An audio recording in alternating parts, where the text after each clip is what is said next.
Hi hello students, ಮತ್ತೊಂದು ವಿಡಿಯೋಗೆ ನಿಮ್ಮೆಲ್ಲರಿಗೂ ಕೂಡ ಸ್ವಾಗತ.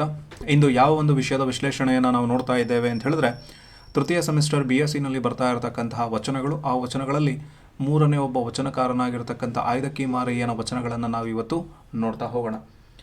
ಆಯ್ದಕ್ಕಿ ಮಾರಯ್ಯನು ಕೂಡ ವಚನ ಚಳುವಳಿಯಲ್ಲಿ ಅಥವಾ ವಚನಕಾರರಲ್ಲಿ ಪ್ರಮುಖವಾಗಿ ಗುರುತಿಸ್ಕೊಳ್ತಕ್ಕಂತಹ ಒಬ್ಬ ವಚನಕಾರ. ಇವನಿಗೆ ಸಂಬಂಧಪಟ್ಟ ಹಾಗೆ ಒಂದು 58 ವಚನಗಳು ಸಿಕ್ಕಿದ್ದಾವೆ. ಅದರಲ್ಲಿ ಒಂದು 3 ವಚನಗಳನ್ನು ನಿಮಗೆ ಇಟ್ಟಿದ್ದಾರೆ. ಅದರಲ್ಲೂ ಮುಖ್ಯವಾಗಿ ಆಯ್ದಕ್ಕಿ ಮಾರಯ್ಯನ ಮುಖ್ಯವಾಗಿರ್ತಕ್ಕಂಥ ಅಂಶ ಏನು ಅಂತ ಹೇಳಿದ್ರೆ, ಕಾಯಕವೇ ಕೈಲಾಸ ಅಂತಕ್ಕಂಥ ಒಂದು ಮಾತನ್ನು ಹೇಳಿರ್ತಕ್ಕಂಥವನು ಆಯ್ದಕ್ಕಿ ಮಾರಯ್ಯ. ಅಂದರೆ ವಚನಕಾರರು ದಾಸೋಹ ಆಗಲಿ ಆಮೇಲೆ ಕಾಯಕ ಆಗಲಿ, ಈ ಎರಡಕ್ಕೆ ಅತಿ ಮುಖ್ಯವಾಗಿರ್ತಕ್ಕಂತಹ ಪ್ರಾಮುಖ್ಯತೆಯನ್ನು ಕೊಡ್ತಾ ಹೋಗ್ತಾರೆ. ಈ ಆಯ್ದಕ್ಕಿ ಮಾರಯ್ಯ ಕಾಯಕಕ್ಕೆ ಜಾಸ್ತಿ ಪ್ರಾಮುಖ್ಯತೆಯನ್ನು ಕೊಡ್ತಾ ಹೋಗ್ತಾನೆ. ಆ ಹಿನ್ನೆಲೆಯಲ್ಲಿ ಬಂದಿರತಕ್ಕಂತಹ ಒಂದು ವಚನ, ಆ ವಚನವನ್ನು ಇವಾಗ ನಾವು ನೋಡ್ತಾ ಹೋಗೋಣ. ಕಾಯಕದಲ್ಲಿ ನಿರತನಾದಡೆ ಗುರುದರ್ಶನವಾದಡು ಮರೆಯಬೇಕು, ಲಿಂಗ ಪೂಜೆಯಾದಡು ಮರೆಯಬೇಕು, ಜಂಗಮ ಮುಂದಿದ್ದಡು ಹಂಗು ಹರಿಯಬೇಕು, ಕಾಯಕವೇ ಕೈಲಾಸವಾದ ಕಾರಣ ಅಮರೇಶ್ವರ ಲಿಂಗವಾಯಿತಾದಡು ಕಾಯಕದೊಳಗೂ. ಅವಾಗಲೇ ಹೇಳಿದ ಹಾಗೆ ಕಾಯಕ ತತ್ವ ಮತ್ತು ದಾಸೋಹ ಎರಡರ ಮೇಲೂ ಆಯ್ದಕ್ಕಿ ಮಾರಯ್ಯನ ವಚನಗಳು ಬೆಳಕನ್ನು ಚೆಲ್ತಾ ಹೋಗ್ತವೆ. ಏನು, ನಾವು ಯಾವುದಾದ್ರೂ ಒಂದು ಕೆಲಸ ಅಥವಾ ಕಾಯಕವನ್ನು ಮಾಡ್ತಾ ಇದ್ದಾಗ ನಮ್ಮ ಪೂರ್ತಿಯಾಗಿರ್ತಕ್ಕಂತಹ ಮನಸ್ಸು ಯಾವುದರ ಕಡೆಗೆ ಗಮನವನ್ನು ಕೊಡ್ತಾ ಇರಬೇಕು ಅಂತ ಹೇಳಿದ್ರೆ, ಕೆಲಸದ ಕಡೆಗೆ ಕೇಂದ್ರೀಕರಣವಾಗಿರಬೇಕು. ಅಂತಹ ಸಂದರ್ಭದಲ್ಲಿ ನನಗೆ ವಿದ್ಯೆಯನ್ನು ಕಲಿಸಿದ್ದಾಗಲಿ, ಜೀವನಕ್ಕೆ ಒಂದು ಮಾರ್ಗವನ್ನು ತೋರಿಸಿರ್ತಕ್ಕಂತಹ ಗುರು ನನ್ನ ಎದುರುಗಡೆ ಬಂದಾಗಲೂ ಕೂಡ ಅವನನ್ನು ನೋಡ್ದಲೇ ನನ್ನ ಕೆಲಸದ ಕಡೆಗೆ ಯೋಚನೆ ಮಾಡಬೇಕು. ಹಾಗೆ ಲಿಂಗ ಪೂಜೆಯನ್ನು ಮಾಡದೇ ಇದ್ರೂ ಪರವಾಗಿಲ್ಲ, ನನ್ನ ಕಾಯಕದ ಕಡೆಗೆ ನಾನೇನೋ ಗಮನವನ್ನು ಕೊಡಬೇಕು. ಹಾಗೆ ಜಂಗಮರು, ಶರಣರು ಅವರು ಮುಂದಿದ್ದಾಗಲೂ ಕೂಡ ನಾವು ಅವರ ದಾಕ್ಷಿಣ್ಯಕ್ಕೆ ಒಳಗಾಗಬಾರ್ದು. ಅಂಥವರಿದ್ದಾಗಲೂ ಕೂಡ ನಾವೇನು ಮಾಡಬೇಕು, ಕಾಯಕಕ್ಕೆ ಮಹತ್ವವನ್ನು ಕೊಡಬೇಕು. ಆ ಕಾಯಕಕ್ಕೆ ನಾವು ಮಹತ್ವವನ್ನು ಕೊಟ್ರಿ ಅಂತ ಹೇಳಿದ್ರೆ, ಆ ಕಾಯಕದಿಂದಲೇ ನಮಗೆ ಕೈಲಾಸ ಅನ್ನೋದು ಸಿಗತ್ತೆ. ಆ ಕಾಯಕವೇ ಕೈಲಾಸವಾಗಿ ನಮಗೆ ಹೇಗೆ ಸಿಗುತ್ತೋ, ನಾವು ಹೇಗೆ ಕಾಯಕಕ್ಕೆ ಪ್ರಾಮುಖ್ಯವನ್ನು ಕೊಡ್ತೀವೋ, ಹಾಗೆ ಅಮರೇಶ್ವರ ಲಿಂಗ ಅಂದರೆ ಶಿವನೂ ಕೂಡ ಆ ಕಾಯಕಕ್ಕೆ ಬೆಲೆಯನ್ನು ಕೊಡಬೇಕು, ಆ ಕಾಯಕವನ್ನು ಅವನೂ ಕೂಡ ಮಾಡಬೇಕು ಅಂತ ಹೇಳಿ ಕಾಯಕದ ಮಹತ್ವವನ್ನು ಆಯ್ದಕ್ಕಿ ಮಾರಯ್ಯ ತನ್ನ ವಚನಗಳ ಮೂಲಕವಾಗಿ ತಿಳಿಸ್ತಾ ಹೋಗ್ತಾನೆ. ಸೊ ಈ ವಚನಕಾರರಲ್ಲಿ ಗುರು, ಲಿಂಗ, ಜಂಗಮ ಈ ಮೂರಕ್ಕೆ ಮಹತ್ವವನ್ನು ಕೊಟ್ಟಿದ್ದಾರೆ.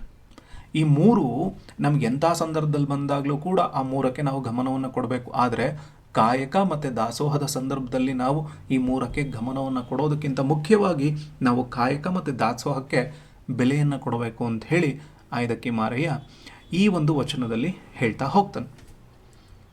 ನೆಕ್ಸ್ಟ್ ವಚನ,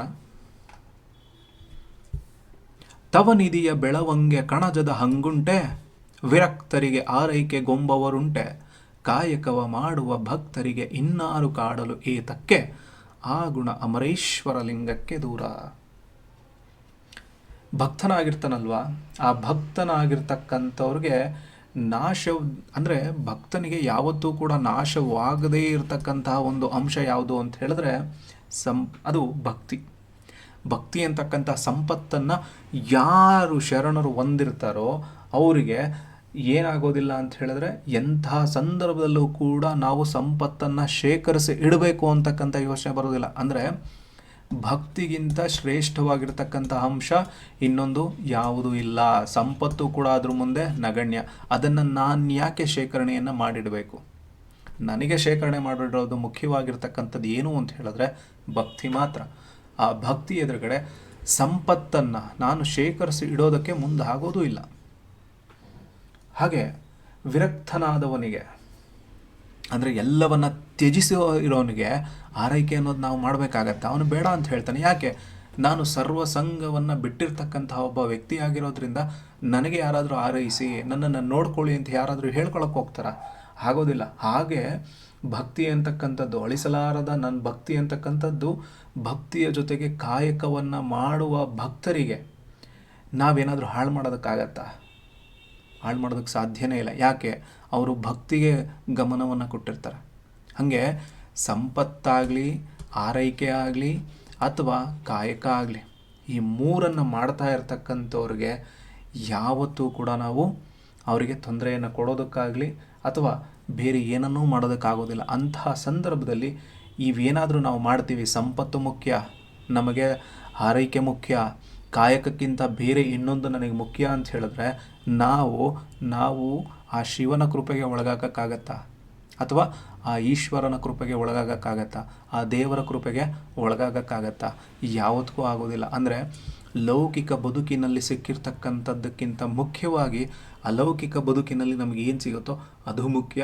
ಅಲೌಕಿಕತೆಯ ಮೂಲಕವಾಗಿ ಆ ದೇವರು ಅಥವಾ ದೇವರನ್ನು ನಾವು ಉಳಿಸ್ಕೊಳ್ಳೋದಕ್ಕೆ ಸಾಧ್ಯತೆ ಇದೆ ಅನ್ನೋದನ್ನು ಈ ಒಂದು ವಚನದಲ್ಲಿ ತಿಳಿಸ್ತಾ ಹೋಗ್ತಾರೆ. ಲಾಸ್ಟ್ ವಚನ, ಬೇಡಿ ತಂದು ದಾಸೋಹ ಮಾಡುವನ್ನಬರ ಪಂಗುಳತನ ಪಯಣದಂತೆ ಯಾಚಕತ್ವ ಭಕ್ತರಿಗುಂಟೆ, ಭಕ್ತನಾಗಿ ಹುಟ್ಟಿ ಭಕ್ತರ ಬೇಡಿ ತಂದು ಮಾಡಿ ಮುಕ್ತಿಯನ್ನು ಅರಸಲುಂಟೆ, ಅದು ಅಮರೇಶ್ವರ ಲಿಂಗವ ಮುಟ್ಟದೆ ಇತ್ತಲೆ ಉಳಿಯಿತು. ಅಂದರೆ ಸ್ವತಂತ್ರವಾಗಿರ್ತಕ್ಕಂತಹ ಕಾಯಕದ ಬಗ್ಗೆ ಮಾತಾಡ್ತಾರೆ.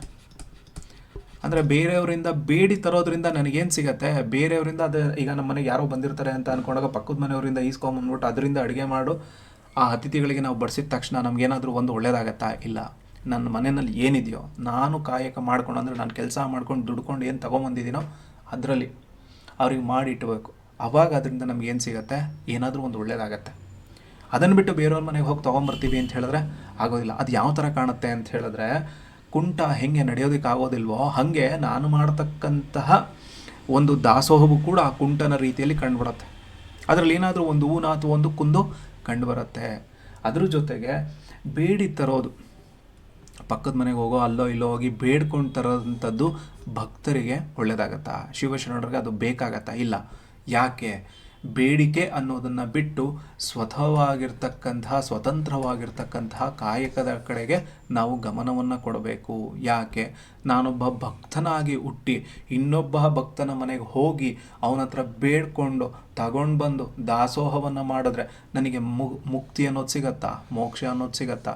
ಈ ಮುಕ್ತಿ ಅಥವಾ ಮೋಕ್ಷ ಅನ್ನೋದು ಯಾವಾಗ ಸಿಗತ್ತೆ ಅಂತ ಹೇಳಿದ್ರೆ, ಸ್ವತಂತ್ರವಾಗಿ ನಾನು ದುಡಿದು ದಾಸೋಹ ಕಾರ್ಯಕ್ರಮವನ್ನು ನಡೆಸಿದಾಗ, ಇಲ್ಲ ಅಂತ ಹೇಳಿದ್ರೆ ದಾಸೋಹವನ್ನು ಮಾಡಿದಾಗ ಮಾತ್ರ, ಆವಾಗ ಮಾತ್ರ ದೇವರು ನಾವು ಮಾಡಿರ್ತಕ್ಕಂಥದ್ದನ್ನು ಸ್ವೀಕಾರ ಮಾಡ್ತಾನೆ.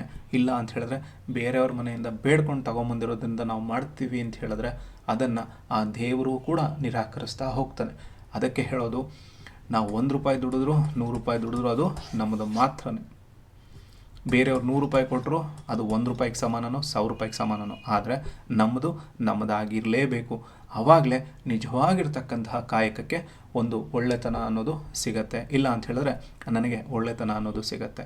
ಆ ಕಾಯಕವನ್ನು ಮುಕ್ತ ಮನಸ್ಸಿನಿಂದ ಮಾಡಬೇಕು. ಅದರಲ್ಲಿ ಎಷ್ಟು ಸಿಗುತ್ತೋ ಅಷ್ಟರಲ್ಲೇ ನಾವು ಏನು ಮಾಡಬೇಕು ಅಂದ್ಕೊಂಡಿದ್ದೀವೋ ಅದನ್ನು ಮಾಡಬೇಕು. ಅದರ ಬದಲಾಗಿ ಬೇರೆಯವರ ಹತ್ರ ಕಾಡಿ ಬೇಡಿ ಎಲ್ಲವನ್ನ ಮಾಡ್ಕೊಳ್ತೀನಿ ಅನ್ನೋದು ತಪ್ಪು ಅನ್ನೋದನ್ನು ಈ ಒಂದು ವಚನದ ಮೂಲಕವಾಗಿ ನಾವು ತಿಳ್ಕೊಳ್ಳೋದಕ್ಕೆ ಸಾಧ್ಯತೆ ಇದೆ. Thank you.